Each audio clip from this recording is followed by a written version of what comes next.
나왔습니다. 하나님의 은혜로 말미암아, 그 사랑으로 말미암아 우리에게 예수 그리스도를 보내신 그 능력, 그 십자가의 능력이 우리 심령 가운데 일어나길 원하오니 하나님이 시간 성령의 능력으로 함께하여 주시옵소서. 하나님의 역사와 하나님의 사랑의 능력과 하나님의 온전하신 권위가 이곳에 나타나길 간절히 소망합니다. 우리의 심령을 살려주시옵시고 진정으로 그 십자가를 지고 달려갈 수 있는 믿음의 사람들 되게 하여 주시옵소서. 하나님만 바라보길 원합니다. 저희는 부족합니다. 주님만 바라볼 수 있는 믿음의 사람 되게 하여 주시옵소서. 오늘도 사람 보지 않고 하나님의 말씀 가운데 들어가길 원하오니 주께서 말씀하신 그 능력의 말씀이 내 말씀이 되게 하여 주시옵소서. 온전하신 성령만 의지하길 간절히 소망합니다. 주 예수 그리스도 이름으로 기도했습니다. 말씀 보시겠습니다. 느헤미야 2장 1절부터 10절까지입니다.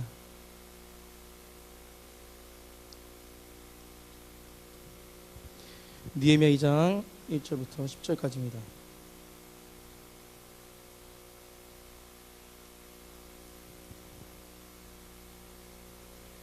우리 한 절 한 절 교독하시겠습니다. 아닥사스 왕 제20년 니산월에 왕 앞에 포도주가 있기로 내가 그 포도주를 왕에게 드렸는데 이전에는 내가 왕 앞에서 수심이 없었더니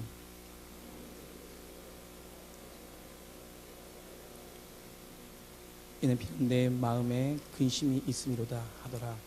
그때 내가 크게 두려워하여 왕께 대답하되 왕은 만세수를 하옵소서. 내 조상들의 묘실이 있는 성읍이 이제까지 황폐하고 성문이 불탔사오니 내가 어찌 얼굴에 수심이 없사오리까 하니 왕이 내게 이르시되 그러면 내가 무엇을 원하느냐. 내가 곧 하늘의 하나님께 묵도하고 왕에게 아뢰되 왕이 만일 좋게 여기시고 종이 왕의 목전에서 은혜를 입었사오면 나를 유다 땅 나의 조상들의 묘실이 있는 성읍에 보내어 그 성을 건축하게 하옵소서 하였는데 왕이 내게 이르시되 내가 몇 날이 다가오느냐 어느 때에 돌아오겠느냐 하고 왕이 나를 보내기를 내가 기한을 내가 또 왕에게 아뢰되 왕이 만일 좋게 여기시거든 강서쪽 총독들에게 내리시는 조서를 내게 주사 그들이 나를 용납하여 유다에 들어가기까지 통과하게 하시고 성전에 속한 영문과 성곽과 내가 들어갈 집을 위하여 들보로 쓸 제목을 내게 주옵소서. 내가 하나님의 선한 손이 나를 도우심으로 왕이라.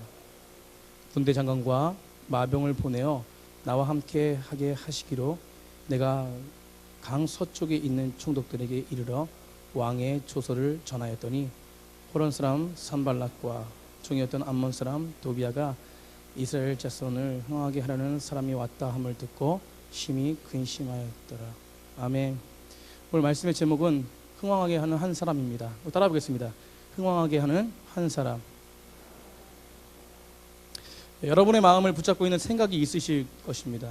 아마도 지금 어떤 생각이 우리의 마음을 붙잡고 있다면 여러분의 얼굴에 반드시 드러나게 될 것입니다. 지금 어떤 생각과 마음을 우리를 붙잡고 있습니까? 이 시간에 성령님께서 우리의 마음을 붙잡고 계십니까? 성령님께서 주장하시는 얼굴이시라면 우리는 특별한 능력이 있기 때문에 옆 사람을 보시면 아실 것입니다. 우리 한번 보시겠습니다. 어떠세요? 성령님께서 주장하시는 얼굴이십니까? 아멘. 성령님이 주장하는 사람들은 우리가 이 땅에 왜 왔고 우리가 이 땅에 무엇을 하고 살고 분명한 목적과 분명한 어떤 모습이 어떤 것인지 인지하고 있는 사람입니다. 우리가 이곳에 왜 왔습니까? 우리는 이곳에 하나님의 사명을 가지고 온 사람들이죠. 그래서 우리가 정말 하나님의 사명을 가지고 온 사람들은 하나님의 구원 역사에 함께하는 사람들인데 그 구원 역사에 함께하는 사람들이 한 가지 해야 될 것이 뭐냐면 하나님에 대한 반응이라는 것입니다. 따라해 보겠습니다. 하나님에 대한 반응. 아멘. 이것이 이 믿음의 사람들이 해야 될 것인데 하나님이 우리에게 말씀을 들려주실 때 그것에 대한 반응을 하는 사람들이 바로 구원 역사에 함께하는 사람들입니다. 그렇기 때문에 제가 이 자리에 섰다고 뭐 저를 좋아하시는 분도 계시고 좋아하지 않으시는 분도 계실 텐데, 그런데 그것을 구분하고 그 말씀을 듣지 않는 자는 씨앗을 사단이 훔쳐가는 것이죠. 그렇기 때문에 저를 바라보지 마시고 저를 통해서 선포되어지는 하나님의 말씀을 의지하시기 바랍니다. 우리 옆 사람은 그렇게 인사하겠습니다. 하나님 말씀에 집중합시다. 하나님의 말씀에 마음을 열고 하나님의 말씀에 집중하는 사람에게 하나님은 은혜를 주시죠. 하나님의 능력과 함께 하실 것입니다. 사람을 보면요, 쓰러지게 마찬가지. 하나님을 이 시간에 바라보시는 귀한 시간이 될 때 하나님이 우리를 통해서 이 땅을 변화시킬 줄 믿습니다. 인터넷에 커플과 솔로의 차이라는 유머 글을 보게 됐습니다. 커플, 깨지지 않는 한 영원하다. 솔로, 사귀지 않는 한 영원하다. 커플, 주위의 부러움을 산다. 솔로, 주위의 호기심을 산다. 커플, 뭐 해줄까 고민한다. 솔로, 뭐 해먹을까 고민한다. 커플, 상대방을 위해서 늘 깨끗이 씻는다. 솔로, 내가 왜 씻는지 의아해한다. 커플, 얼굴만 봐도 기본적으로 3-4시간은 기본으로 간다. 솔로, 장판에 벽지까지 세워봐도 시간이 안 간다. 커플, 상대방이 뭐하고 있을지 항상 궁금하다. 솔로, 난 뭐하는 사람인지 항상 궁금하다.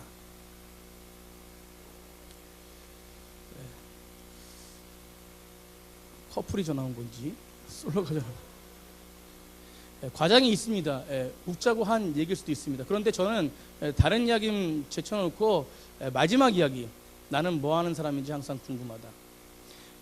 이 질문이 인생에서 가장 중요한 질문이라고 생각합니다. 우리 특별히 믿음의 사람들, 나는 뭐하는 사람이 궁금하다.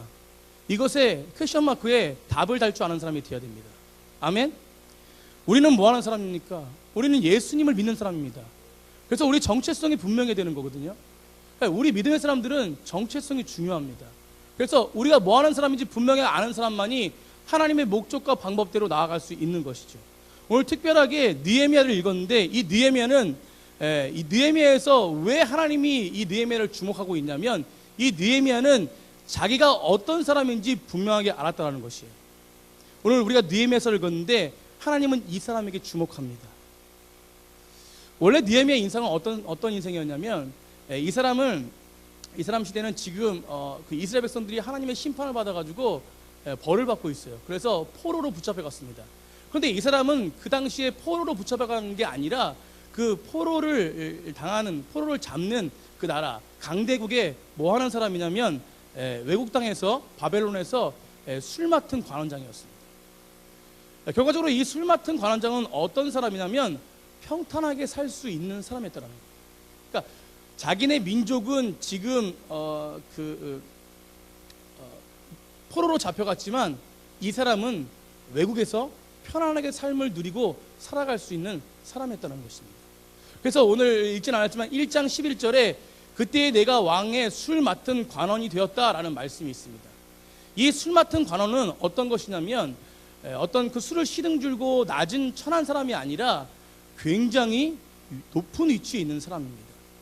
왜냐하면 그 술을 맡았다, 왕의 술을 맡았다라는 사람은 그 당시에 그 왕의 신임을 잃지 않고 굉장히 신임이 있는, 그리고 그 왕에게 굉장히 어떤 그 가까이 있는 그런 사람을 세웠는데, 그 사람이 누구였냐면 바로 오늘 본문의 느헤미야였다는 것이에요. 왕이 보십시오, 생각해 보십시오. 왕이 술을 먹는데 가장 믿음직한 사람을 세워야지, 혹여라도 믿음직하지 않다면 거기다 뭘 타겠습니까? 독을 타든가 뭐 반란을 일으키든가 이렇겠죠. 그러니까 그 왕이 술 맡은 관원장, 이 사람을 세울 때는 굉장히 신뢰했다라는 것이. 오늘 그렇게 신뢰했던 그가 어떤 소식을 듣습니다. 어떤 소식을 듣냐면, 예루살렘의 성벽과 성문이 복구되지 못해가지고 그래서 사람들이 힘들어하고 괴로워하고 있다는 것이. 이 느헤미야 시대 때 하나님께서 이 땅 가운데 그 이스라엘 사람들의 그 모습을 보고 너무 이 사람들이 불만이 가득하고 너무 악해서 이젠 도저히 안 되겠다라고 심판을 하십니다. 그래서 하나님이 이 사람들을 나라를 잃게 만들고 또 어떤 한 나라에 속박되어서 그리고 포로로 잡혀가게 만들죠. 그런데 하나님이 다시금 이 사람들에게, 이스라엘 백성들에게, 자신의 백성들에게 은혜를 주셔가지고 1차, 2차, 3차 이렇게 그 포로에서 귀환길에 오르게 합니다. 그래서 자기 나라를 다시 찾게끔 하는데, 그 나라를 찾는데 그곳이 어떻게 되어 있냐면, 그곳의 성과 어떤 그 성벽과 모든 것이 무너져 있는 것이에요. 그런데 그것이 회복되어지는 것이 아니라, 회복되어지지 않고 그 사람들은 고통 가운데 지금 살고 있다는 것입니다. 어떤 백성들이? 이스라엘 백성들이. 그래서 그 소식을 들은 사람이 바로 누구냐면 오늘 본문의 느헤미야라는 거예요. 그런데 오늘 이 느헤미야는 그 소식을 듣고 그리고 그 소식을 듣고 어떻게 행동했냐면, 그는 다른 사람들과 다르게 행동했다는 것입니다. 그런데 이 소식도요, 자기가 듣고 싶어서 들은 게 아니라, 느헤미야 1장 2절에 보면은 형제 중에 어떤 한 사람이 있는데, 그 사람이 그곳에 가서 그 모습을 보고 돌아와가지고 어떤 사람들이 이야기하고 있었는데, 그 이야기하고 있는 그 소리를 들었다는 것이요. 그러니까 우연치 않게 들었다는 것입니다. 그러니까 알고 싶어서 든 게 아니라 우연치 않게 들었다는 것이죠. 그런데 이 느헤미야는 이 우연치 않게 들은 얘기를 그냥 흘려 넘어가지 않아요. 사실 보세요. 느헤미야가 지금 외국에서 타향살이 하는 게 힘들잖아요. 그런데 외국에서 타향살이 하면서도 불구하고 굉장히 뭐예요? 잘 살고 있습니다. 그런데 자기네 백성들이 지금 힘들어하고 있다는 소식을 듣고 지나가다가 소식을 들었는데, 그러면 이 사람이 어떻게 행동했을까요? 이 사람의 행동은 이게 맞을 겁니다. 아, 힘들어하는구나. 내가 그 사람들을 위해서 기도해 주게 되겠다. 그냥 이 사실로 그냥 넘겨도 되는데, 오늘 느헤미야는 이 이야기를 듣고 남다르게 반응을 한다는 것이에요. 오늘 느헤미야가 이 소식을 듣고 왕 앞에 나타나서 이렇게 이야기합니다. 오늘 본문 2장 3절입니다. 우리 다 함께 2장 3절 한번 읽어보겠습니다. 2장 3절입니다. 시작. 왕께 대답하되, 내 조상들의 묘실이 있는 성읍이 이제까지 황폐하고 성문이 불탔사오니 내가 이제 얼굴에 수심이 없사오리까 하니. 다시 말하자면요, 이게 무슨 말이냐면, 왕이여, 나는 지금 이곳에 평탄한 삶을 내어버리고 이제는 왕을 떠나서 저기 고통받고 저기 정말 성이 불타있는 그곳에 제가 가겠습니다라는 것이에요. 사랑하는 성도님들, 하나님이 주목하시는 사람이 있는데, 하나님이 주목하시는 사람이 어떤 사람이냐면 하나님의 뜻에, 하나님의 목적에 따라가는 사람이겠죠. 성경은 왕의 술 관원이었던 느헤미야의 등장을 언제부터 기록하냐면, 그가 잘 먹고 이 땅에 태어나서 잘 먹고 잘 살고 죽었다, 이런 것으로 시작하는 게 아니라, 그가 예루살렘의 소식에, 그 소식을 듣고 그 고통스러워하는 그 백성들을 바라보고 반응하는 순간부터 성경에 느헤미야를 기록했다는 것입니다. 하나님은요, 우리가 성경을 보지만 성경에 보면요, 하나님의 뜻에 합당한 한 사람만 있으면, 그 한 사람만 있으면 그 땅을 통해 구원하겠다고, 역사하겠다고 하나님은 말씀하셨습니다.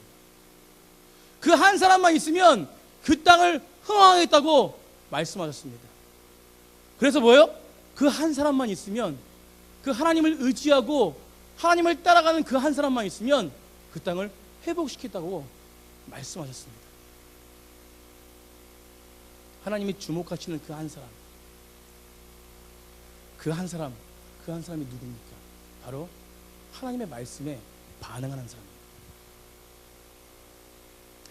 하나님의 부름에 응답하는 사람이 바로 그 한 사람이죠. 하나님이 주목하시는 그 한 사람이라는 것이죠. 그래서 에라미서 5장 1절에 보면요, 하나님의 구인관과 같은 말씀이 있습니다. 내가 정의를 행하고 진리를 행하는 자, 정의를 행하고 진리를 행하는 자, 그 한 사람만 있으면 내가 이 땅을 구원하리라. 사랑하는 성도님들, 여기 모이신 분들이 그 한 사람이 되기를 축복합니다. 그 반응하는 그 한 사람, 하나님 나라에 귀하게 쓰는 그 한 사람, 그 한 사람만 있으면 우리는 그분의 역사를 이룰 수 있다는 것이죠. 우리는 어떤 목적으로 살아갑니까? 아까 서두에도 말씀드렸듯이 우리는 믿음의 사람이죠. 우리는 구원 역사에, 구속사에 함께 하는 사람입니다. 우리 인생을 이곳에 보내주셨으면 목적이 있죠. 그리고 하나님이 불러주신 이유가 있다는 거예요. 그러면 그 목적대로 하나님께 나아가고 그 구속에 그 구속사에 늘 함께해서 끝까지 죽음까지 함께할 수 있는 사람은 바로 하나님의 목적대로 살아가는 사람이라는 것이죠. 반응하는 사람이죠. 그런데요, 목적이 있는 사람이 있고 목젖이 있는 사람이 있어요. 이거 제가 만든 건데요, 목적이 있는 사람이 있고 목젖이 있는 사람이 있습니다. 이거 어디서 나온 건지 알고 지금 감동받으신 것 같은데, 목적이 있는 사람은 어떤 사람이냐면 바로 뭐예요? 하나님의 사명과 하나님이 받은 그 목표를 향해서 어떤 환난과 역경에서도 나아가는 사람입니다. 그래서 야고보서에 너희가 여러 가지 환난을 당하거든 기쁘게 여기라고 말씀하지 않습니다. 기쁨은 뭘 나타내는데요? 인내를 나타냅니다. 그럼 더 중요한 것은 그 인내를 하다 보면은 너희는 온전해진다는 것이죠. 이 목적을 향해서 인내하며 끝까지 주님 오시는 그날까지 나아가는 자, 정말 십자가를 지고 끝까지 변함없이 나아가는 그 한 사람이 목적을 이루는 사람이라는 거예요. 그럼 목적을 이루는 사람은 뭡니까? 반대죠. 자기 목을 축이며 목적을 위해서, 먹고 사는 문제를 위해서, 자녀가 잘 되는 걸 바라보는 사람, 뭐 하나를 가지려고 하는 사람, 이것이 저는 목적의 인생이라고 생각합니다. 사랑하는 성도님들, 우리는 어떤 인생입니까? 성경에요, 한 줄의 인생이 있고 한 권의 인생이 있습니다. 저는 여기서 한 줄의 인생을 어떻게 표현하냐면, 살아가는데 하나님이 전혀 개입하지 않는 인생, 그것이 한 줄의 인생입니다. 사사기 10장 3절에 보면요, 이런 말씀이 있습니다.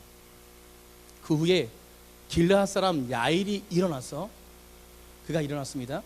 20년 동안 이스라엘의 사사가 되었습니다. 몇 년 동안? 20년 동안. 그런데 그에게 아들이 30명이 있었어요. 그리고 또 어린 낙이 30을 탔고 성읍 30을 가졌습니다.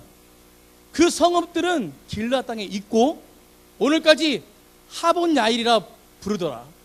야일이 죽음에 가몬의 장사되었다. 우리 동사 중심으로 보십시오. 자, 20년 동안 이스라엘의 사사가 되었다. 뭐가 되었다고요? 사사가 되었습니다. 근데 그에게 아들이 30명이 있다. 자, 또 보십시오. 그가 어린 낙이 30을 탔다. 그죠? 성읍 30을 가졌다. 그리고 그가 죽었다. 이게 끝입니다. 이게 무슨 인생이냐면 바로 한 줄의 인생이에요. 기도원과 삼손과 동일한 사사입니다. 하나님의 역사를 이루고 하나님의 목적을 이뤄서 사사로 세웠음에도 불구하고 그의 인생은 태어났습니다. 자녀를 낳았어요. 성읍을 가졌죠. 많은 걸 가졌습니다. 그리고 죽었대요. 이게 끝이에요.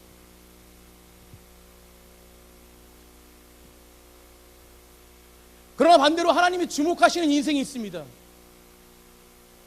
하나님이 그의 행사를, 그의 행적을 세밀하게 적어 놓으시죠. 오늘 느헤미야도 보십시오. 기도하고 묵도한 내용까지 세심하게 적어 놓으십니다. 그런데 그 하나님께서 왜 주목하셨냐는 거예요. 왜 느헤미야에게 주목하셨냐는 것입니다. 느헤미야가 수유관원장으로 편안하게 살 수 있었음에도 불구하고 그는 뭐예요? 자신이 아닌 무너진 자기의 백성들, 그 하나님의 백성들, 그 모습을 보고 안타까워했다는 것이죠. 그래서 그들에게 향해 눈을 돌릴 때 하나님은 그에게 주목하셨습니다. 사랑하는 성도님들, 우리는 어떤 인생입니까? 저는 40년 좀 넘게 살았습니다. 여기에 권사님들, 장로님들, 60을 넘으신 분, 70을 넘으신 분, 80을 넘으신 분, 우리는 하나님 앞에 어떤 성경에, 하나님의 기록에 어떤 걸 쓰고 있습니까? 너가 태어났고 잘 먹고 잘 싸고 자녀 잘 키우고 이 땅을 떠났다. 이런 한 줄의 인생입니까? 아니면 태어났고 자녀를 낳으면서 자녀를 하나님 앞에 온전하게 양육했고 주님을 경외하며 가정을 살렸고 많은 사람들 만나 사람을 세웠고 하나님의 역사 가운데 함께 동행하면서 평생을 지낸 자. 그래서 그가 죽으니 천국에 갔다. 어떤 걸 쓰고 있습니까?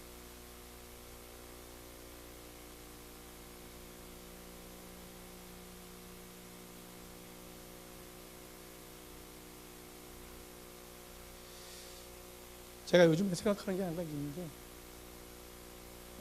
고민도 많습니다. 하나님이 나를 이 땅에 왜 보내셨을까? 내가 이렇게 연약한 모습만 보고 연약한 마음만 가지는 걸 보고 계실까? 우리 친구 목사님이랑 이렇게 교제를 나누면서 그런 이야기를 나눴습니다. 나는 아픔이 많다. 내가 오히려 섬김에도 불구하고 나에게는 아픔이 많다. 어떻게 하지? 그 목사님 그러더라고요. 너무 아파하지 말고 편안하게 살아라. 넌 그래도 하나님을 향해서 달려가고 있지 않냐. 편안하게 살아라 라고 이야기하더라고요. 그러면서 계속 기도하면서 묵상하면서 제가 생각하면서 오늘 본문을 읽게 됐습니다. 나는 과연 어떤 목적으로 어떤 글을 쓰고 하나님의 그 기록에 어떤 것을 써나가고 있을까? 그런 고민을 하면서 오늘 말씀을 전하게 됐습니다. 사랑하는 성도님들, 우리는요 정말로 우리 정체성을 분명하게 알아야 됩니다. 나는 뭐하는 사람인가? 라는 질문 속에 우린 분명하게 대답해야 돼요. 뭐라고요? 나는 그리스도입니다. 나는 예수 믿는 사람입니다. 나는 진정한 예수 믿는 사람입니다. 나는 하나님의 자녀입니다 라고 이렇게 선포하셔야 돼요. 그게 정체성이거든요. 그 정체성을 잃어버리지 않을 때 목젖이 인생, 목젖을 향해서 달려가는 그런 사람이 되지 않는다랍니다.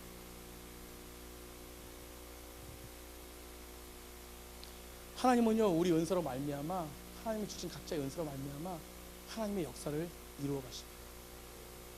그걸 믿으십니까? 저는 마라나타 열방교회, 축복교회, 담빛교회, 넘치는 교회, 오늘 연합예배 드리지만 이 연합예배를 통해서 우리 이 집사님들, 장로님들 한 사람 한 사람이 세워져서 정말 하나님의 역사를 이루는 믿음의 공동체가 되길 간절히 축복합니다. 제가 장점이라면 장점이고 단점이면 단점인데 앞뒤를 보지 않고 섬깁니다.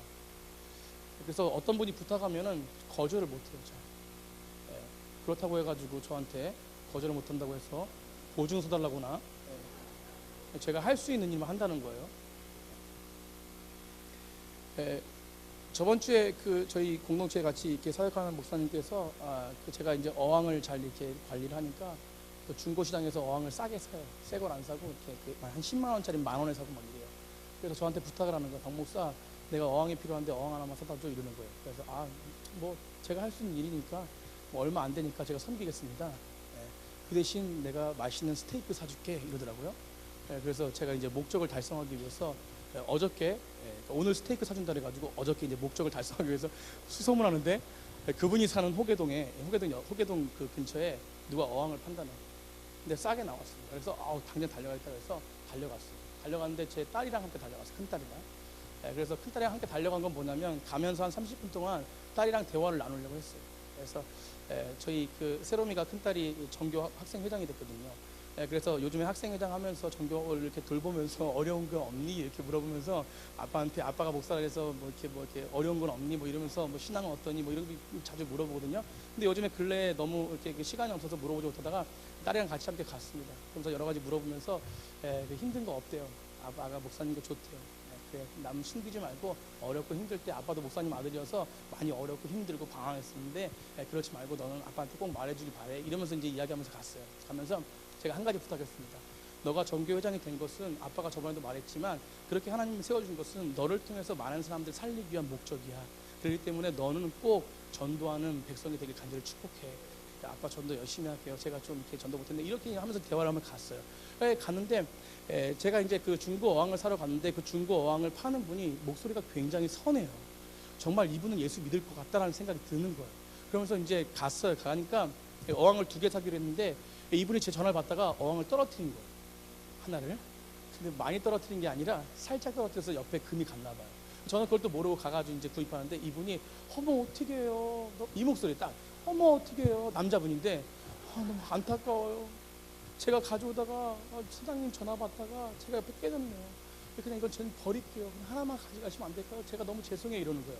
근데 제가 어항의 전문가래 가지고 그걸 딱 보니까 실리콘만 붙이면 될 것 같아요.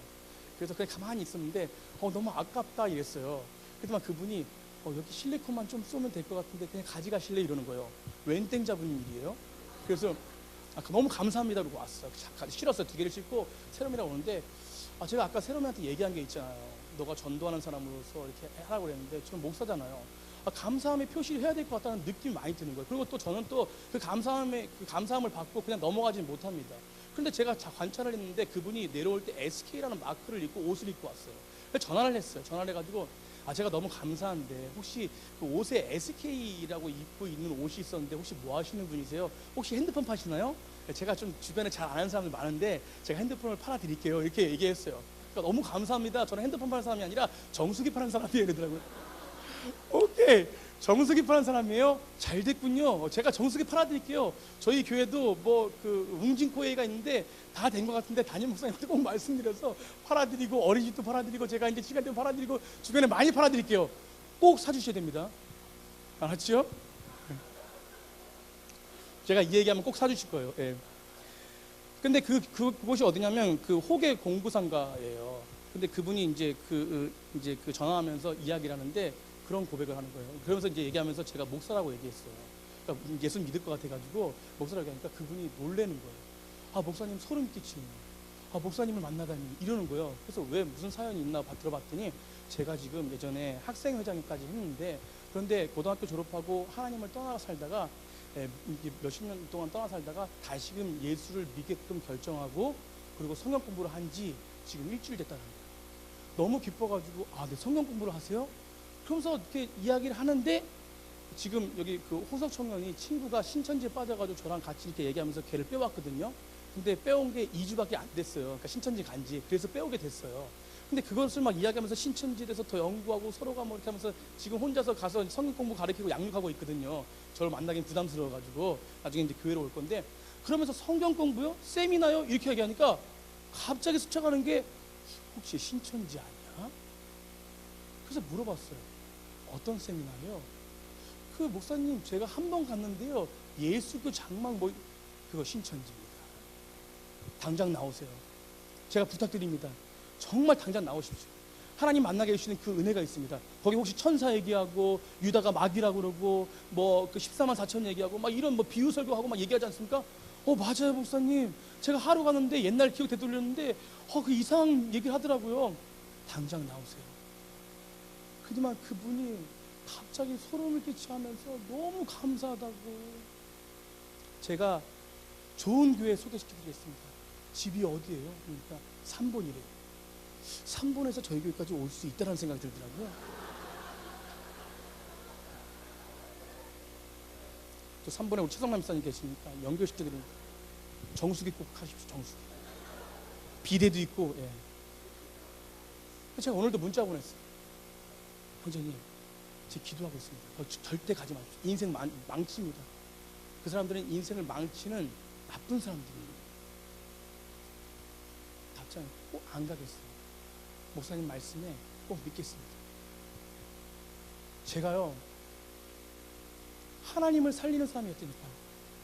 그런데 어떤 것이냐면 그냥 제 정체성, 예수 믿는 사람이라서 감사함을 표시했고 또 그 감사함을 통해서 좀 함께 하나님의 공유를 하기 위해서 어떤 하나님 믿는 사람 더 감사하고 또 하나님 믿지 않는 사람이면 더 하나님 믿게끔 하기 위해서 그 하나의 그냥 제가 전화 안 걸었으면 그분 신천지에 빠졌어요. 사랑하는 성도님들, 우리에겐 정체성이 확고해져야 됩니다. 그냥 살다가 먹고 마시고 잘났고 잘 사고 죽었다, 이게 아니죠.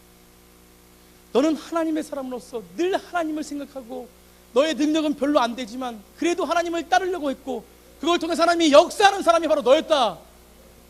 이 정도만 쓰여도 정말 성공한 인생 아닙니까? 이야기를 더 나가겠습니다. 계속해서 살펴보면 왕은 느헤미야에게 묻습니다. 어찌하여 너의 얼굴에 수심이 가득하느냐.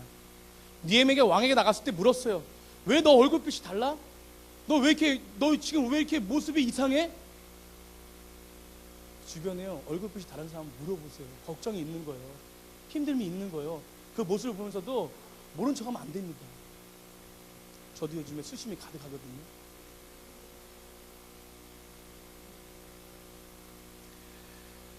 왜 수심이 가득하냐는 거예요. 이것은요, 페르시아의 법을 보면요 알 수 있는데요, 굉장한 일입니다. 이건요, 목숨을 거는 일이었어요. 왕 앞에 왕의 술을 맡은 자가 그 앞에서 수심을 내보인다는 것은 뭐예요? 근심이 있다는 거예요. 그 왕이 생각할 때 왕은 위협이 있습니다, 모든 사람들에게. 그런데 이 사람이 이 신하가 수심이 가득하다는 것은 뭐냐면, 혹시 이 자가 나를 해하려는 거야? 아니야? 뭐 이런 오해를 살 수 있다는 거예요. 그래서 페르시아 법에 왕 앞에 근심하는 사람은 그냥 죽여도 아무런 이유가 없어요.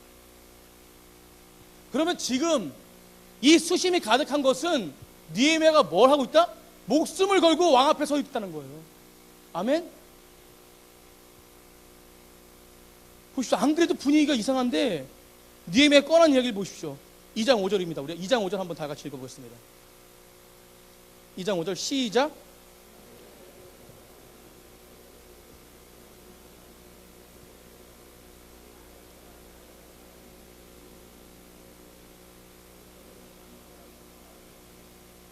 그렇죠.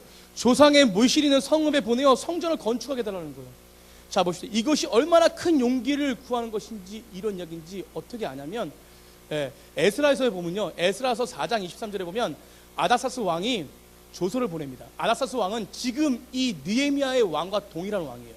그런데 이 에스라가 그 당시에 1차 포로, 2차 포로, 3차 포로 왔을 때 그에 섞여서 온 사람이에요. 학사 에스라가. 그런데 그가 그 성을 보니까 너무나 황폐한 거예요. 그래서 그 성읍을 세우기 위해서 예루살렘에 도착해가지고 그 성읍을 세우려고 막 노력합니다. 그런데 옆에서 바벨론 사람들이 보고 그 성읍을 세우려고 하는 그 에스라 보고, 너 반란을 일으키는 거 아니야? 혹시 이 성읍을 세워서 뭐 하려고 그래? 그래가지고 아닥사스 왕에게 조서를 올려보내요. 그래가지고 이렇게 보고를 해요. 그러니까 아닥사스 왕이 그걸 믿고, 그래? 이 반란자들 당장 멈추게 하라! 그러면서 조서를 내려보냅니다. 그래서 오늘 본문에 보니까, 에스라 보니까 권력으로 억제한다는 거예요. 왕의 권력, 왕의 힘으로 억제시킨 거예요. 반란을 꿈꾸는 자들에게 억제시킨 겁니다. 성을 짓지 말라는 것이요. 그럼 성을 짓는 자들은 뭐 하는 거예요? 반란을 일으키는 자들. 그런데 오늘 느헤미야는 어떤 것이에요? 왕 앞에서 수심을 갖는 것도 큰 범죄인데 뭐예요? 왕이 조서를 보낸 것에 대한 철회를 요청합니다. 그런데 이거는 완전히 정말 관계가 너무 좋아도 할 말이 있고 하지 말아야 될 말이 있는데, 목숨을 건 이 행동이 바로 오늘 느헤미야였다는 것입니다.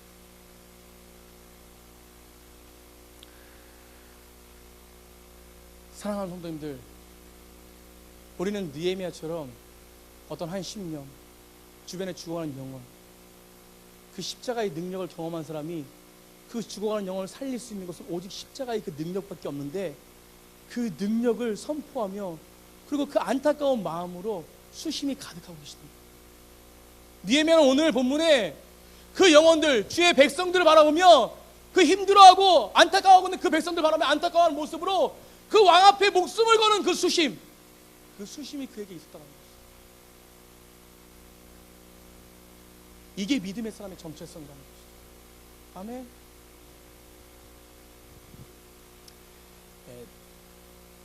아빠가 딸 바보라고 하죠. 그래서 이 말씀을 드리는 건 아닙니다.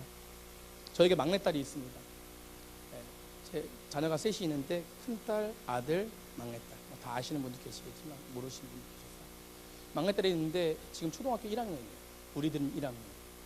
굉장히 생활을 잘합니다. 다른 분들이 그래요.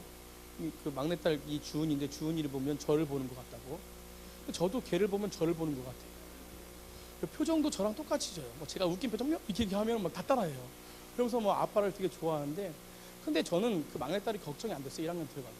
많은 분들이 1학년 들어가면 걱정을 하시는데 저는 걱정이 안 됐어요. 왜냐하면 그 아이가 그 유치원 때 했던 모습들을 보면은 걱정이 안 돼요. 저희 아이들이 걱정을 다 안 했지만 그럼에도 불구하고 세 아이 중에서 제일 걱정 안 하는 사람이 누구냐면 막내딸이에요. 근데 어떤 일이 있었냐면 1학년에 들어가기 전에 7살 때 시립 어린이집인데 그 주은이네 반은 특수반이 있는데 그 2명이 그 아이가 있습니다. 근데 2명의 아이가 장애 아들이에요. 근데 제가 어떤 아이들인지 잘 못 봤어요, 사실. 근데 어느 날 이렇게 갔는데 선생님이 그러는 거예요. 어머, 우리 주은이가 너무 아이들을 잘 섬겨준다고. 물론 교회에서 자랐으니까 목사 아들이고 하나님 믿는 자녀니까 애들 잘 섬기는 거 뻔히 알잖아요. 그런데 어떤 아이들 섬기냐면, 그러면서 이야기하는 게 뭐냐면 밥을 잘 먹여준대요. 밥을 잘 먹여줘? 애들이 혼자 밥 못 먹나? 그러면서 이야기하는데 밥을 혼자 못 먹는 장애아가 있는데 그 아이를 밥을 떠먹여주고 잘 돌봐준다. 그래서 제가 너무 깜짝 놀랐어요, 사실은. 지 혼자 밥 먹기도, 사실은 제가 주은이 태어나고 지금까지 밥 먹여준 적이 없어요. 지가 다 알아서 먹거든요. 먹는 것에 굉장히 민감해요, 걔가. 그래서 잘 먹어요, 잘 먹어. 그런데 지 먹을 거 빼고 남을 먹여준다? 굉장한 일이잖아요. 그래서 그런 모습을 보면서, 근데 그 이야기를 가끔가다 그런 게 아니라 항상 그렇다는 거예요, 항상 오면은 그 아이 챙겨주고, 그 아이 밥 먹여주고. 참 깊은 내면의 그 모습을 봤습니다. 그런데 제가 주은이 졸업할 때 너무 깜짝 놀랐어요, 사실은. 주은이가 졸업을 하는데요, 2월 달인데, 졸업할 때 요즘 그 유치원 졸업은, 어린이집 졸업은 2시간 동안 해요. 1시간은 졸업식, 1시간은 공연. 애들이 지칠 것 같더라고요. 지칠 것 같아요. 아니나 다를까 12시가 넘었어요. 지쳤어요, 다. 주은이랑 사진을 찍으려고 하는데 사진 찍기 싫다는 거예요. 왜? 이유가 뭐니까 배고프대요. 빨리 가서 밥 먹고 싶대요. 짜장면 먹고 싶다는 거예요. 그래서 한 장만 찍자 해가지고 친구랑 찍으려니까 찍기 싫다는 거예요. 막 인상 쓰면서 찍어요, 인상 쓰면서. 그래서 한 장 찍고, 그래 빨리 가자, 밥 먹으러 내려가자. 내려가는데 어떤 선생님이 얘가 그 아이입니다라고 어머니한테 소개를 시켜줘요. 알고 봤더니 그 장애아 엄마예요. 근데 그 아이를 보니까 혼자 서 있을 수 없는 지체장애. 그런데 주은이가 배고프다고 내려오는 찰나에 그 엄마가 그 주은이 보러 사진 한 장만 찍어줄래? 이렇게 얘기하니까 주은이 얼굴빛이 어떻게 바뀌냐면 그전엔 짜증나서 배고픈 얼굴 속에서 내 이름. 옆에 서서 사진을 찍는데 천사 같은 얼굴이 없는 거예요. 이 정도 천사 같은 얼굴. 제 딸이 저랑 비슷하게 생겨서 그런 게 아니라 정말로. 그런데요, 선생님이 그 어머니에게 설명을 합니다. 뭐라고 이 주은이가 어떤 아이냐면 지금까지 항상 밥을 먹여주고 얘를 도와줬던 그 아이입니다. 엄마 눈 가운데 눈물이 팡 떨어지는 거예요.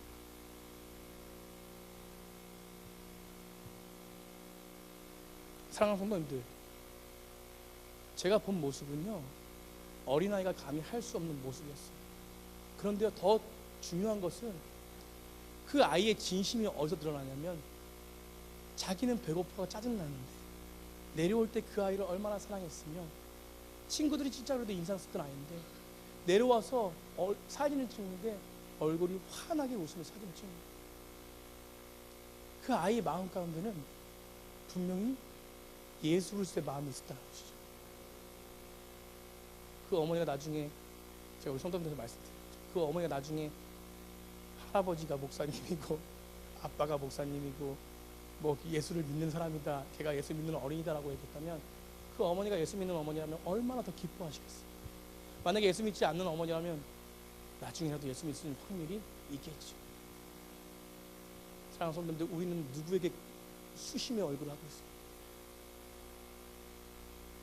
우리는요, 믿지 않는 백성들을 바라보며 예수 그리스도의 마음을 가지고 수심을 뛰셔야 돼요. 그런 인생이 하나님의 나라를 확장시키고 하나님의 공동체를 회복시킬 수 있는 믿음의 사람인 줄 믿습니다. 그것에 가슴 아파하셔야 돼요. 공동체가 무너지고 공동체가 슬퍼하고 나 때문에 문제가 일어나는 것이 아니라 나 때문에 회복이 되어지는 그런 믿음의 사람들이 되기를 간절히 축복합니다. 사랑하는 여러분, 우리는 그곳에 수심을 떼야 돼요. 우리는 그 마음을 가지고 나아가야 됩니다. 십자가의 능력이 무엇입니까? 하나님께서 우리를 사랑하셔서 이 땅 가운데 예수님을 보내신 이유가 무엇입니까? 그것은 바로 사랑이에요, 사랑. 그렇다면 우리도 이 땅 가운데 예수님의 제자로서, 예수를 믿는 사람으로서, 구원 역사를 가져가는 사람으로서는 그 사랑의 능력이 우리 가운데 있어야 되죠. 그게 바로 십자가의 능력이고, 그게 바로 십자가를 짊어지고 나아가는 믿음의 사람인 줄 믿습니다. 우리 가운데 그 믿음이 있어야 돼요. 우리 가운데 그 믿음이 있다면 이 땅 회복시킬 수 있습니다. 하나님의 어떤 일도 충분히 할 수 있죠. 우리 담비교회 이전하잖아요. 담비교회 믿음으로 이전하지 않습니까? 그 모습 속에 하나님의 수순뀐 얼굴이 있어야 됩니다. 그래, 그 헌신이 그 땅을 회복시켜요. 우리 넘치는 교회만으로 이 소화동이 변화시키지 못, 넘치는 교회만으로 부족하니까 소화동에 또 하나님이 은혜를 주셔가지고 함께 할 수 있는 능력을 주시지 않습니까? 얼마나 행복해요. 얼마나 행복합니까? 우리 마라나타 열방교회 개척교회지만 하나님이 그곳에 사용하는 놀라운 백성들이 있을 거예요. 저는 오늘 두 집사님 보니까 얼마나 행복한지 몰라요. 마라나타 열방교회 새로 오신 집사님들인데 두 분이 함께 참석했어요. 박수 한번 쳐주실래요? 저는 우리 두 집사님께서 마라나타 열방교회를 세우는 수심이 있는 집사님들 되길 축복합니다. 아멘. 크게 하시대. 아멘. 아멘. 제가 지켜보겠습니다. 축복에게도 마찬가지죠. 넘치는 게도 마찬가지입니다. 우리는 그 수심을 가지고 나아갈 때 진정으로 그 땅을 완전하게 회복시킬 수 있습니다. 그래서 우리가 행해야 될 건 뭐냐면 믿음으로 선포하는 것입니다. 또 하나님의 말씀이 떨어졌으면 그 말씀대로 순종하는 것입니다. 오늘 느헤미야도 마찬가지입니다. 4절 이후에 그가 하나님의 그 능력을, 하나님을 믿고 따랐던 것은 단순간에 이루어진 일이 아니에요. 미리부터 계획하고 그 믿음을 가지고 순종하고 그리고 당당하게 앞서서 나아갈 때 그는 뭐예요? 그 일을 감당할 수 있었다. 그래서 4절에도 보니까 왕이 물어봤을 때 네가 뭐가 필요하느냐 물어봤을 때 잠깐 뭐예요? 하나님께 묵도하잖아요. 기도하잖아요. 기도하면서 반응하지 않습니까? 그래서 기도를 올려드리고 하나님이 알아서 해주십시오라고 기도가 아니라 기도는요 하나님께 올려드리고 또 그거에 대한 반응을 하는 것이 기도입니다. 그래서 기도는요 내가 이렇게 순종하겠습니다, 내가 이렇게 하나님의 능력을 나타내겠습니다 라고 결정하는 게 기도라는 것이에요. 아멘. 우리에게 오늘 그런 기도가 있기를 간절히 축복합니다. 우리에게 그런 믿음이 있기를 간절히 축복합니다. 그럴 때 하나님은 성령을 우리 가운데 역사하시고 하나님은 믿음으로 우리 가운데 능력을 보이실 것이에요. 그런 믿음의 사람들이 되기를 간절히 축복합니다. 말씀을 정리하겠습니다. 여러분의 인생의 무게는 얼마입니까? 내 인생을 하나님 앞에 무게로 전다면 얼마나 갈까요? 느헤미야 2장 10절에 이렇게 말합니다. 이스라엘을 흥하게 하려는 사람을 보고 근심하죠. 누가 근심합니까? 느헤미야가 근심합니까? 아닙니다. 호론 사람 산발락과 종이었던 암몬 사람이 그 흥하게 하는 사람을 보고 근심한다는 것이에요. 우리가 근심합니까? 아니에요. 우리를 괴롭히는 쏙닥쏙닥하고 우리를 무너뜨리는 마귀가 근심하는 거예요. 뭘 가지고 나아갔을 때? 주의 능력을 가지고 나아갔을 때. 우리 시대는 성령의 능력이 있지 않습니까? 성령의 능력이 우리에게 임했을 때 주님이 인도하시고 주님이 보호하시고 주님이 함께하기 때문에 그 능력이 마귀를 능히 물리칠 수 있다는 것입니다. 사랑하는 성도님들, 우리가 이 세대를 바꿀 수 있다고 믿습니까? 여러분, 우리가 악한 세대를 변화시킬 수 있다고 믿습니까? 우리가 복음으로 이 땅을 덮을 수 있다고 믿으십니까? 아멘이 없으신데 구역을 변화시키고 목장을 변화시킬 수 있다고 믿습니까? 믿음으로 선포하십시오. 아멘. 할 수 있습니다. 우리는 가슴 아픈 이 시대를 보며 손가락질하고 한탄하고 어떻게 될까? 끝났네. 이런 사람이 아닙니다. 저 사람 때문에 우리 공동체가 무너져. 이런 사람이 아니에요. 우리는요 하나님의 나라의 비전을 보고 흥황하게 하는 사람들입니다. 그렇기 때문에 우리 입술에 부정과 우리 입술의 욕됨과 여러 가지 인간적인 모습을 벗어 던져야 됩니다. 저는 그런 믿음의 사람들이 되길 간절히 축복합니다. 이 말씀 드리고 말씀 마치려고 합니다. 그 청년 바보 의사라는 책이 있습니다. 내용을 보니까요, 바보 같은 젊은 의사가 있었습니다. 고려대학교 의학과 91번 학과는 내과 의사 전문의 안현수입니다. 그는 유명한 의사도 아닙니다. 의학계에 뚜렷한 업적도 남기지 않았죠. 그런데 그가 졸지에 세상을 떠났습니다. 그런데 그가 떠나자 조문객 4,000명이 눈물을 흘렸습니다. 4,000명이 눈물을 흘렸어요. 그것은 그는 참 의사였다고, 예수님처럼 살았던 의사였다고 여겼기 때문입니다. 국군 의무사령관 육군 중장이었던 김록권 장군은 군의관이었던 안현수 대위를 생각하며 이렇게 얘기했습니다. 예수님께서 군의관의 옷을 입고 한국 땅에 나타나셨다가 가신 것 같은 착각을 들게 하는 사람이었습니다. 환자의 살이 베일 때 아프겠다고 말할 수는 있지요. 하지만 내 살이 베이는 것처럼 아파하기는 쉽지 않습니다. 그러나 그는 달랐습니다. 환자의 생명을 자기 생명처럼 아끼고 사랑했습니다. 의사들이 파업에 나섰을 때 그는 가운을 입고 진료실로 달려갔습니다. 군의관으로 훈련을 나가면서 앰뷸런스 안에 편안하게 있으면 되는데 그는 뭐요?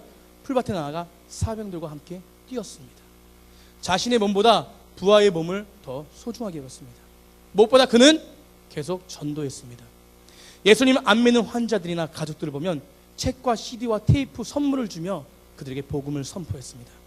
병실이 아니라 집도 찾아갔고 빈소도 찾아갔습니다. 말로만 전한 것이 아니었습니다. 예수님을 따라 가난하고 아픈 사람을 위해 자신이 가진 모든 것을 내놓았습니다.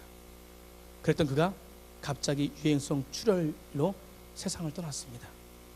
예수님처럼 33살이었습니다.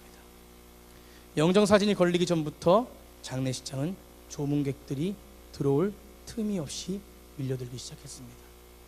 병원 매점 앞에서 구두를 닦는 아저씨, 식당 아주머니, 노점상 할머니까지 눈물을 훔쳤습니다. 그곳에는 예배와 찬송이 흘러넘쳤습니다. 그의 장례식은 마치 결혼식 같았습니다. 한 신신한 청년이 예수님께 보내어 세상에서 가장 아프고 슬픈 홀리식 같았습니다. 사랑하는 성도님들, 우리는 어떤 인생을 사는 사람들입니까? 오래 살아야 값진 인생이 아닙니다. 성경은 오병의 기적을 나타냅니다. 그 오병의 기적 어떻습니까? 만약 그 오병의 기적, 5,000명이 먹고 12가지를 남는 그 기적, 한 아이가 오병이어를 드리지 않았다면 그 아이는 얼마나 먹었을까요? 아마 한 끼 식사가 5,000명 먹는 가격의 비싼 식사를 했을 겁니다. 근데 이 땅이 뭐라고 얘기하죠? 한 끼 식사, 5,000명 먹는 그 식사, 그걸 먹는 것이 최고라고 말하는 게 이 땅입니다. 그러나 믿음의 사람들은 그 한 끼 식사로 5,000명을 먹이는 인생입니다. 다니엘서 12장 3절에 지혜 있는 자는 궁창의 빛과 같이 빛날 것이요 많은 사람을 옳은 대로 돌아오게 한 자는 별과 같이 영원토록 빛나리라. 그 형제의 미니홈피에는 마지막에 이런 글이 죽기 전에 남아 있었습니다. 우리에게는 각자가 하나님께서 정해주신 자기만의 지정곡이 있다.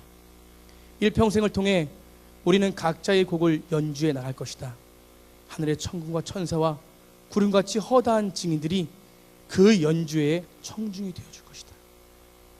하늘의 천군과 천사, 구름 같은 허다한 증인들이 그 연주에 청중이 되어줄 것이다.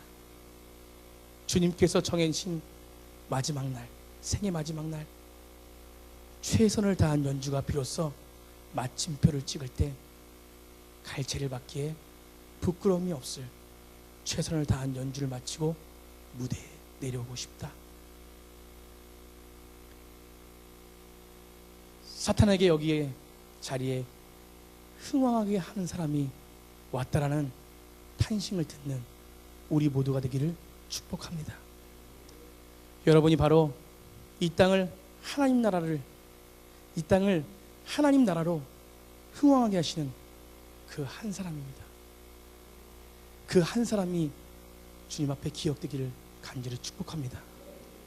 오늘 이 자리에 나와서 패배자로 와서 기도하는 사람이 아닌 사탄이 근심하고 걱정하고 두려워하고 도망가는, 흥황하게 하는 한 사람이 되기를 간절히 축원합니다. 이 나라가 무너졌습니다. 가정이 무너지죠. 교회가 무너지고 있습니다. 이 땅 가운데 그러나 소망이 있습니다. 왜요? 따라해 보십시오. 흥황하게 하는 한 사람, 바로 나, 내가 있기 때문이다. 아멘. 그 사람이 여기 있습니다. 바로 저입니다. 주님 성령으로 함께하여 주시옵소서. 우리 말씀을 생각하시면서 찬양하시겠습니다. 주님, 내가 여기 있사옵니다.